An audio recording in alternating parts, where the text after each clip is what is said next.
a dynamic duo joining us today. Two brothers who have got some interesting things to tell us. So without further ado, I'm going to let them introduce themselves. You are? Assalamu alaikum, I'm Adil. Adil? Naseem. Naseem, okay. Adil and Naseem, Miah, welcome. Welcome to the studio. Thanks for having us. It's very good to have you. Now, I'm really thrilled because actually you're doing something very different. Would you like to tell us, what is it that you do? So we're boxers from North London. Fantastic. Boxers. Yeah, we've been pursuing this career. This is our job at the moment. Amazing. Yeah. You know, it's not very often that you hear about Bangladeshi boxers, British Bengali boxers. Yeah. What made you decide to go into this kind of profession?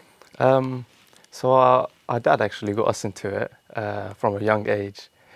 We started actually just for, you know, he wanted to get us into it with hyperactive kids, etc. Just a place to waste some energy. Right. I feel like martial arts can be a very good way to teach discipline, especially when you're younger. Yes, absolutely. And, you know, I think health is something, and sport is something that's quite underlooked, especially in the Bengali community. We need to do our part. Yes. And to stay fit and exercise, because I think sports is just as important as anything else, really. That was the main reason our dad got us into it, just as young kids. Really? Yeah. So it was started off as a form of discipline, a Yeah. form of kind of trying to keep you focused on things, and as you say, to become healthy and fit. You know, were there any sort of weight issues that you guys were worried about, or just general fitness? So it's funny, I was actually overweight for Right. a large portion of my life. It's a Bengali diet. Yes, of And, course. Rice and curry. Yeah. We all love it. I can never say no to that. So that was my biggest weakness. And boxing, naturally, weight started coming off. I started getting better. Neither of us started good. Yeah, we weren't naturally talented at it. It had to come from sheer hard work. Some people, you know, they'll come with the blessing of being naturally capable. Alhamdulillah, our family, they kept us supported throughout. That was the main thing. Because when you're struggling, when you're not doing so well, you need to rely on a few people, like especially family. They were there. They're the backbone to everything, That's aren't it. they? That's the backbone, exactly. Yeah, that's right. But you went from something that was like a hobby to turning this around into a profession. Yeah. Where did that change happen? Or what kind of stage? And what made you decide that this is not just to lose weight because I'm a chubby kid, or, you know, to become focused? What made you decide, actually, I want to pursue this? So my story was, as I said, when I started, I wasn't gifted with it. So it come from me actually taking punishment in the ring during training. Okay. And I didn't like it. I hated boxing at the start. Like, I despised it. I didn't want to go. Wow. I only went because my brothers went. But after taking that defeat in training, I thought, you know what, let me put my mind to this, focus on it. And once I started focusing and seeing the results, I was now getting better of these guys that were beating me up in training. Wow, you got your own back. Yeah, that was it. And once I had that, that's when I fell in love with it. Like, I seen the improvements, the gains, they say. So that was what kept me going, and to this day still keeps me fixed on it. Because sport really can teach you a lot about life. Of course. And that's why, if I could advise the younger generation, I'd tell them start a sport. It doesn't have to be boxing, it could be anything. But the lessons that you learn when you lose, when you struggle, when you get better and you practice and you see improvement, that can be applied into any area of your life. Absolutely. Yeah. I mean, I love Naseem, the fact that you take a defeat and you turned it around. You took something that you actually didn't enjoy, and it's actually quite refreshing to hear that. You know, that it's not just about being automatically good at something, but nurturing that and working hard, labouring until you get to the point where actually, you know, you start to see those results. And that in itself is a blessing, isn't it? And that keeps you positive. Definitely. But you know, for the younger generation who might not naturally see boxing as a sport that they, you know, want to get into, you know, what would you suggest to them? Find what kind of sport? How do they go about doing this? I'd suggest, obviously, to try different sports, even if boxing is not the one for you. I know boxing is really big at the moment, so there are a lot of kids a bit more eager to try it out now. Right. As Adil said, it's a form of discipline. Any sort of training, putting yourself through that physical pain, but you see the results they'll show, or overcoming adversity. It's not just helps you in your sport, but in all fields of life, always. So I'd suggest to the younger generation, just have a look around, experiment, find what works for you. Sometimes it may be just the gym, it may be boxing, whatever it is. Yeah, exactly what my brother says. I'd say find what you enjoy. It doesn't have to be boxing. But we actually we coach a lot. We do coaching as well, Yeah. and we Okay. coach a lot of kids, and they come to us, and a lot of them with interest in boxing. Yeah. And you have to, as coaches or as teachers, as role models, whatever, you have to be able to feed that and to help them develop. And as teachers and coaches, we need to do our job and to encourage people to. Absolutely, yeah. yeah, absolutely. Now you both seem very comfortable with each other on the couch, and it all seems all harmonious and loving. But of course, you're the older brother. Yeah. Okay, and Adil, you're the younger brother. Naseem, did you at any point feel like Adil's just copying me? He's just doing what I'm doing. Yeah. How did you manage this? So, with when we first started, I was actually the one taking it more seriously. Right. Adil started to take it seriously a little later, but once we started working together, it was like a dynamic duo. Yeah. We're training together. Some days I might not feel like training. He's pushing me, let's go Oh, train. love that. And sometimes it's the same, Yeah. you know.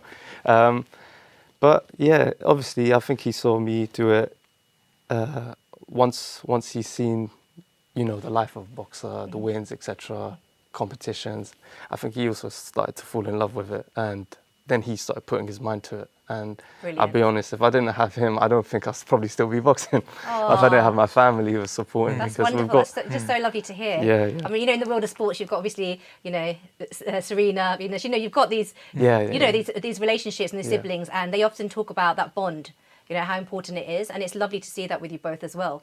Can I ask you, so what did your mum say when you first went into boxing? Because you've spoken about your dad, Yeah. and I'm just thinking, even myself as a mum, I don't know how I'd feel about my son going into a ring. What did she think about all this? Adil, go ahead. I think we've been competing, him 10, me 8 years. Right.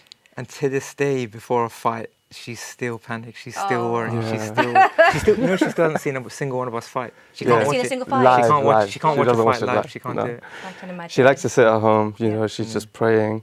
We Making dua. making Yeah, dua yeah. that we win, that we're safe, our opponent's safe. Yeah. She will watch the footage after. My dad's just keeping her updated on the phone while we're fighting. She hates But she normal doesn't sport. like it. Anytime we're Oh. training, she catches us training, Yeah. coming home. Yeah. She's just like, That's amazing. Yeah, I can imagine that. She's so supportive though. Like, Of course, she's yeah. always been so All of our supportive. family, yeah. they've, But she's just scared for us. That's it. Of course, As as a mum- any as mother a would mum be. should, Yes, yeah. absolutely. Yeah. And for you guys, I mean, you spoke about the fact that you both do spar together sometimes. Yeah. Yeah? Look for. What was that one for? It's still competitive. It's still, Oh, okay. As brothers, we've each other, got but- love for each yeah, other. yeah. It's always going to be You still that. have to win. Yeah. So Okay. boxing is a very competitive sport. Of course. And in the boxing world, who would you say is your role model? Because, I mean, for me, I think my family, when we were growing up, we watched a lot of boxing. My dad's generation, of course, Muhammad Ali, the greatest. My generation, it was like sort of Tyson at the time, in Britain, I forgot his name, Lennox Lewis. For you guys, who's your sort of hero? Who do you aspire to be like? There's a lot of great role models out there, for especially Muslim athlete role. Like from the top of my head, Khabib in UFC. You want to be an ambassador of the sport, but also of the religion and good values for everyone else. You don't want to just be. There are many athletes that we can look at who are doing great in the sport world, but aren't the greatest role models for the younger generation. Absolutely, yeah. And so, inshallah, we want to be able to do both. You can look at us and say, you know what, they haven't abandoned their religion, they haven't abandoned their sport. They're able to Yes. do both. Yes. Inshallah, that's the plan. So, Inshallah. off the top of my head, I'd say I really like Khabib. He's a UFC fighter. Yes, yeah. He's a great role model for the sport. That's someone. He is indeed. I agree. That's really interesting to hear. I mean, in the world of sports, combining your deen, combining, as you say, your spirituality and your morality with the sports is something that you guys want to obviously keep up. You've talked about how important that is to you. How do you think one guides the other? I think Islamic principles really line up with sports. That's what I see. I've noticed a pattern with fighters like Khabib. You've got likes of Muhammad Ali. Of course. So when we look at these fighters, as Adil said, we're not just looking at them for their boxing or their MMA, whatever they're doing, but it's their values, their principles, what sort of person they are. So Muhammad Ali, for example, he wasn't known as the greatest for just his boxing. It's Absolutely the not, person yeah. he was outside the ring. Of course. And yeah, the principles, Islamic principles for us, and being a good person, it lines up perfectly with boxing. Discipline, you know, just having faith, Trust and faith. confidence, Yes. all of these Yeah. things come from our faith, Yes, absolutely. and which also helps with our boxing. You see, some people when they face adversity, they'll fall off straight away. They'll fall off. But you know, we were just speaking about earlier about how when we both started off, we didn't do too great, and then we had the faith in Allah to keep going, to keep persisting, and only because of that faith did we keep going. Who knows? Maybe if we didn't have that faith, we might have Yeah, not because been boxing boxing. is a sport where Agree. you will face a lot of adversity. In the sports world. In you the have to sports be- world in general, Yeah. but in a sport like boxing, definitely. And that faith has kept you going. And talking about obstacles, what would you say has been like maybe the hardest barrier or obstacle that you've had to face, that you've had to overcome? Do you want to go? Off the top of my head, I do remember for a while I had a really bad bicep injury. Right. And as a boxer, when you can't train, when you can't punch That's something... a pretty major thing, I it's a can pretty major- imagine, You yes. can't punch anything for 6-7 months. And so this is where the principles of faith and trust and patience more than anything really help Yeah. me.